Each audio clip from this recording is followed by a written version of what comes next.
ये कहाँ लिखा हुआ है कि जेल में मसाज लेना मना है? वह भी तब जब जेल मंत्रालय केजरीवाल जी के सरकार के अंतर्गत आती है।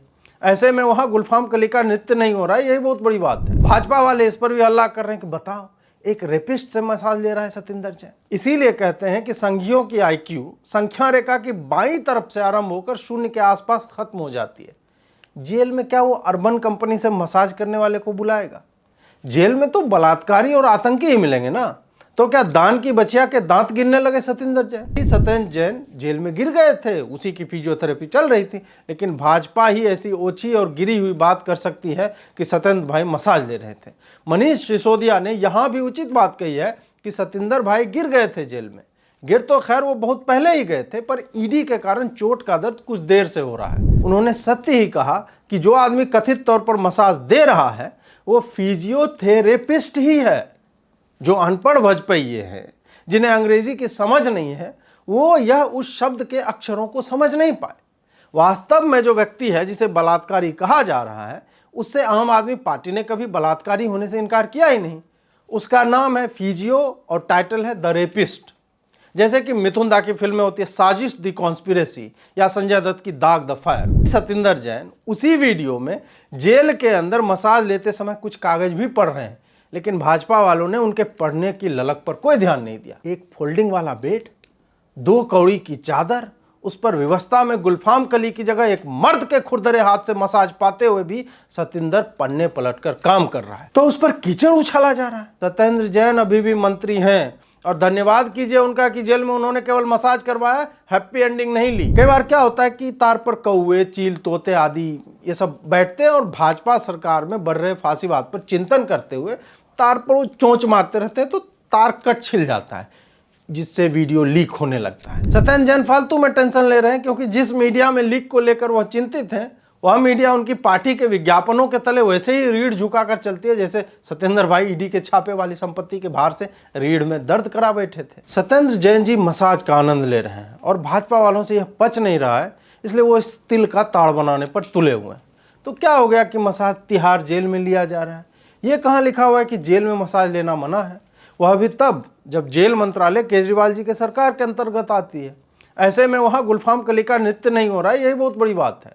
सबसे अधिक दुखी तो राहुल गांधी हैं कि जिन सर्दियों में उन्हें थाईलैंड प्रवास पर निकलना चाहिए था, वो भारत जोड़ो यात्रा की नौटंकी में कांग्रेस द्वारा फंसा दिए गए हैं, और उधर आम आदमी पार्टी ने दिल्ली में ही थाईलैंड जैसे प्रबंध कर दिए हैं। लेकिन बढ़ी हुई दाढ़ी के साथ कार्ल मार्क्स के चाचा बने राहुल बाबा इतने पास होकर भी उसका लाभ नहीं ले सकते।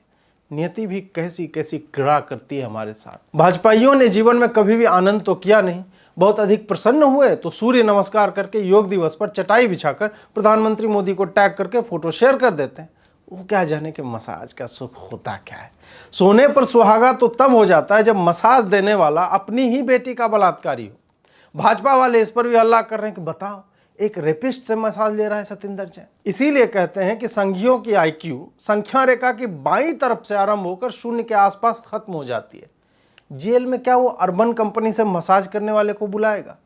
जेल में तो बलात्कारी और आतंकी ही मिलेंगे ना। तो क्या दान की बचिया के दांत गिरने लगे सतिंदर जैन? वहां तो जो है उसी से काम चलाना पड़ेगा। क्या पता सतिंदर जैसे को उस बलात्कारी के हाथों का स्पर्श अच्छा लगता हो। कुछ लोग होते हैं जिनकी अपनी कुछ विशेष रुचि होती है। क्या संविधान सतिंदर को यह स्वतंत्रता नहीं देता कि वो अपनी देह का स्पर्श सुख अपनी रुचि के अनुसार किसी व्यक्ति से ले? क्या ऐसे भारत बनेगा नंबर 1? क्या यह लोकतंत्र की हत्या नहीं है? क्या जेल गए मंत्रियों के अधिकार जेल के द्वार पर समाप्त हो जाते हैं? मतलब बाहर सतिंदर जी की धर्मपत्नी फिल्में देखकर रिव्यू दे रही है और यहां सतिंदर एक मसाज नहीं ले सकता। ये कैसा समाज आप अपने बच्चों को देना चाह रहे हैं? मनीष सिसोदिया जी ने उचित कहा कि भाजपा वाले गुजरात विधानसभा और दिल्ली नगर निगम दोनों ही हार रहे हैं, इसलिए ऐसी ओछी बातों को तूल दे रहे हैं। ऐसी हार आम आदमी पार्टी ने पहले भी कई बार तय कर दी। आम आदमी पार्टी ने ट्विटर पर ही बता दिया था कि हरियाणा के आदमपुर में जो रैली हुई थी उस हिसाब से उनकी जीत तय है। लेकिन भाजपा वालों ने नोकिया 3310 के ब्लूटूथ 5.0 तकनीक का सहारा लेते हुए ईवीएम हैक कर लिया और उनकी जमानत जब्त करवा दी। सिसोदिया जी हैंडसम व्यक्ति हैं और वह क्यों मिथ्या भाषण करेंगे? उन्होंने अगर कहा है कि भाजपा ने चुनाव हारने के डर से सतिंदर जैन पर यह आक्रमण किया है तो हमें मान लेना चाहिए। सिसोदिया जी ने मुस्कुराते हुए कहा कि सत्येंद्र जैन जी की हड्डी में, रीढ़ की हड्डी में समस्या है और इसी कारण वो फिजियोथेरेपी ले रहे थे। सही बात कह रहे हैं सिसोदिया जी। आखिर 133 सोने के सिक्के और करोड़ों की धनराशि पीठ पर लिए घूमने वाले कट्टर ईमानदार पार्टी के कट्टर ईमानदार मंत्री की रीढ़, क्या वह भार सहन कर पाएगी? संभव है कि रीढ़ की हड्डी में चोट वहीं से लगी होगी। उन्होंने भाजपा वालों पर कड़ा प्रहार करते हुए पूछा है कि क्या कोई व्यक्ति कारागार में रुग्ण नहीं हो सकता? प्रधानमंत्री भी बीमार हो सकते हैं, सामान्य व्यक्ति भी रोगी हो सकता है। देश में किसी को भी बीमार होने की स्वतंत्रता है। वैसे ही सत्येंद्र जैन जेल में गिर गए थे, उसी की फिजियोथेरेपी चल रही थी, लेकिन भाजपा ही ऐसी ओछी और गिरी हुई बात कर सकती है कि सत्येंद्र भाई मसाज ले रहे थे। मनीष सिसोदिया ने यहाँ भी उचित बात कही है कि सत्येंद्र भाई गिर गए थे जेल में। गिर तो खैर वो बहुत पहले ही गए थे, पर ईडी के कारण चोट का दर्द कुछ देर से हो रहा है। वैसे मैं भी मानता हूं कि सत्येंद्र जैन एक गिरा हुआ व्यक्ति है, और गिरा हुआ व्यक्ति मसाज नहीं लेगा जेल के अंदर तो और क्या करेगा? और गिरा हुआ व्यक्ति ही एक बलात्कारी से मसाज ले सकता है। इसमें भाजपा वालों को आश्चर्य क्यों हो रहा है भाई? इसी फिजियोथेरेपिस्ट की बात पर ध्यान देते हुए एक बात देखिए कि केजरीवाल जी हो या सिसोदिया जी, उन्होंने सत्य ही कहा कि जो आदमी कथित तौर पर मसाज दे रहा है वो फिजियोथेरेपिस्ट ही है। जो अनपढ़ भजपइये हैं, जिन्हें अंग्रेजी की समझ नहीं है, वो यह उस शब्द के अक्षरों को समझ नहीं पाए। वास्तव में जो व्यक्ति है जिसे बलात्कारी कहा जा रहा है, उससे आम आदमी पार्टी ने कभी बलात्कारी होने से इनकार किया ही नहीं। उसका नाम है फिजियो और टाइटल है द रेपिस्ट। जैसे कि मिथुन दा की फिल्म में होती है साजिश द कॉन्स्पिरेसी, या संजय दत्त की दाग द फायर। थोड़ा पढ़ा लिखा करो भाजपा वालों, क्यों अपनी बेइज्जती करवाते रहते हो हर जगह? साथ ही किसी ने यह नहीं देखा कि मसाज देने वाले का नाम रिंकू है।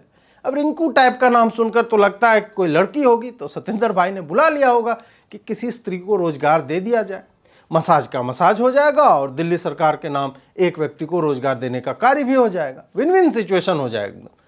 58 वर्ष के हैं सत्येंद्र भाई। किसी ने रिंकू कहा होगा, उन्होंने रिंकी सुना होगा और फिर बुला लिया। कोई आ गया तो भगा देंगे क्या? आप लोग चाहते ही नहीं कि भारत नंबर 1 बन सके। वैसे भाजपा वालों की एक बात पर आपने ध्यान नहीं दिया कि वही सत्येंद्र जैन उसी वीडियो में जेल के अंदर मसाज लेते समय कुछ कागज भी पढ़ रहे हैं, लेकिन भाजपा वालों ने उनके पढ़ने की ललक पर कोई ध्यान नहीं दिया, क्योंकि ये लोग हैं ही अनपढ़ गवार। इन्हें क्या पता कि आम आदमी पार्टी का एक एक मंत्री और एक एक कार्यकर्ता पढ़ा लिखा है। चाहे कारागार हो या विद्यालय, आम आदमी पार्टी के कार्यकर्ता या मंत्री जो भी हों, हर स्थान पर पठन पाठन में व्यस्त रहते हैं। भाजपा वालों ने यह नहीं देखा कि एक मंत्री होकर सत्येंद्र भाई के पास यह विकल्प था कि वो पूरी तरह से मसाज पर ही ध्यान देते, लेकिन एक जन लोकप्रिय नेता होने के नाते उनका एक एक क्षण इतना मूल्यवान है कि वो एक समय में 2 काम कर रहे हैं। अपना मोदी हवाई जहाज पर 4 पन्ने पलटता है तो फोटो डालकर हल्ला करेंगे कि देखो हवाई जहाज पर भी काम कर रहा है। वहां तो आराम कुर्सी है, लाइट है, वातानुकूलित कमरा है, और यहाँ दिल्ली जैसे विश्व स्तरीय राज्य के मुख्यमंत्री द्वारा सत्यापित सत्येंद्र के पास क्या है? एक फोल्डिंग वाला बेड, 2 कौड़ी की चादर, उस पर व्यवस्था में गुलफाम कली की जगह एक मर्द के खुरदरे हाथ से मसाज पाते हुए भी सत्येंद्र पन्ने पलटकर काम कर रहा है। तो उस पर कीचड़ उछाला जा रहा है। एक मसाज के तौर पर एक समाज के तौर पर हम कहां जा रहे हैं? क्या पूरा समाज ही एक फांसीवादी सूचना तंत्र के समक्ष रीढ़हीन होकर लौट गया है? आम आदमी पार्टी पर भाजपा ने आरोप लगाया कि मंत्री सत्येंद्र जैन को वीआईपी ट्रीटमेंट मिल रहा है जेल में। वाह मोदी जी वाह! आप जब हवाई जहाज में होकर भी वीआईपी ट्रीटमेंट लेते हैं, सड़क पर चलते हैं तब भी आपके पीछे गाड़ियों की एक पंक्ति चलती है, कमांडो काला चश्मा लगाए आगे पीछे चलते हैं, तब तो भाजपा वाले नहीं कहते कि सड़क पर भी मोदी को वीआईपी ट्रीटमेंट मिल रहा है। सत्येंद्र जैन अभी भी मंत्री हैं, और धन्यवाद कीजिए उनका कि जेल में उन्होंने केवल मसाज करवाया, हैप्पी एंडिंग नहीं ली। अभी त्यागपत्र नहीं दिया सत्येंद्र ने, तो क्या जेल जाने से उनका वीआईपी होना बंद हो जाता है? इतने वर्षों से भाजपा वाले देश चला रहे हैं, क्या उन्हें इतनी समझ नहीं है कि मंत्री चाहे हत्यारा हो, भ्रष्टाचारी हो या कुछ और, जेल जाने के बाद भी वो रहता वीआईपी ही है? ये तो हमारे देश का बच्चा बच्चा जानता है, और आम आदमी पार्टी ने उस परंपरा को केवल आगे बढ़ाया है। इस सब के बीच जो बात मैं बताना भूल गया वह यह है कि ये वीडियो लीक हुआ था एकदम चुनाव के समय। सितंबर का वीडियो नवंबर में लीक हो गया। लीक का क्या हुआ तो कभी भी हो सकता है। एक भाजपा नेता ने मेरे कड़े प्रश्न पूछने पर कि वीडियो को आने में 2 माह क्यों लग गए, ये कहा। देखिए प्रातस्मरणीय श्री अजीत भारती जी ब्रो, जब कोई चीज़ लीक होती है तो धीरे धीरे होती है। जैसे कि घर का नल लीक हो रहा है तो बाल्टी एक बार में ही नहीं भर जाता, उसमें समय लगता है। और बाइनरी डेटा से 0 और 1 अत्यंत धीमी गति से टपक रहा था, जिसमें 2 महीने लग गए। जब कोई व्यक्ति बाइनरी डेटा की बात कर देता है तो मैं चुप हो जाता हूँ। वैसे सामान्य बुद्धि विवेक की बात है कि क्या आपके बाथरूम का नल यह पूछकर लीक करता है कि आज तो घर में अतिथि नहीं है तो आज ही लीक कर लेता हूँ? ऐसा नहीं होता। यह सब केवल एक संयोग मात्र है कि चुनाव के समय ही हार्दिक पटेल की सीडी आती है और बाद में वो भाजपा के नेता हो जाते हैं। विशुद्ध संयोग है। मेरी समझ में यह नहीं आ रहा कि लीक किस तार से हुआ। कई बार क्या होता है कि तार पर कौवे, चील, तोते आदि ये सब बैठते हैं और भाजपा सरकार में बढ़ रहे फांसीवाद पर चिंतन करते हुए तार पर वो चोंच मारते रहते हैं तो तार कट छिल जाता है, जिससे वीडियो लीक होने लगता है। इसी लीक पर सतेंद्र भाई ने संज्ञान लेते हुए कोर्ट में केस किया है कि ईडी ने मीडिया में ये वीडियो लीक करके उनके सम्मान को क्षति पहुंचाई है, अतः उन पर अवमानना की कार्रवाई होनी चाहिए। सतेंद्र भाई के पक्ष में हूं मैं। आप ही बताइए कि ये सब क्या लीक करने की चीज है? वैसे ही आम आदमी पार्टी के एक नेता किसी स्त्री का राशन कार्ड बना रहे थे, वह वीडियो भी लीक कर दी गई। क्या कोई व्यक्ति अपनी प्राइवेसी को लेकर निश्चिंत नहीं रह सकता? जेल का सीसीटीवी क्या यही सब रिकॉर्ड करने के लिए होता है? उसका तो कार्य ये होता है ना, कोई भागने की चेष्टा करे या मारपीट करे तो उसे रोका जा सके। यहाँ प्यार, इश्क और मोहब्बत में कुछ हो रहा था और ये सब मीडिया में लीक कर दिया गया। सत्येंद्र जैन फालतू में टेंशन ले रहे हैं, क्योंकि जिस मीडिया में लीक को लेकर वह चिंतित हैं, वह मीडिया उनकी पार्टी के विज्ञापनों के तले वैसे ही रीढ़ झुकाकर चलती है जैसे सतेंद्र भाई ईडी के छापे वाली संपत्ति के भार से रीढ़ में दर्द करा बैठे थे। आपको किसी भी वामपंथी मीडिया में केजरीवाल या सिसोदिया के ऊपर एक भी विचारात्मक चर्चा नहीं दिखेगी। किसी ने प्रश्न नहीं उठाया, क्योंकि लाख रुपए के काम पर करोड़ रुपए के विज्ञापन का जादू करने वाली आम आदमी पार्टी से वो पंगे नहीं ले सकते। रवीश कुमार न्यूयॉर्क में टेस्ला पर वीडियो बना रहे हैं।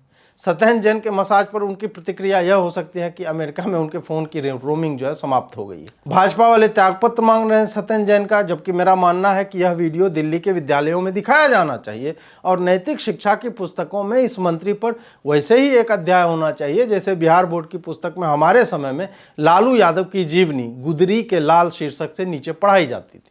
बच्चे इससे यह शिक्षा पाएंगे कि चाहे आप मंत्री बन जाएं, चाहे आप कारावास में हो, लेकिन व्यक्ति को एक ही स्थिति में रहना चाहिए।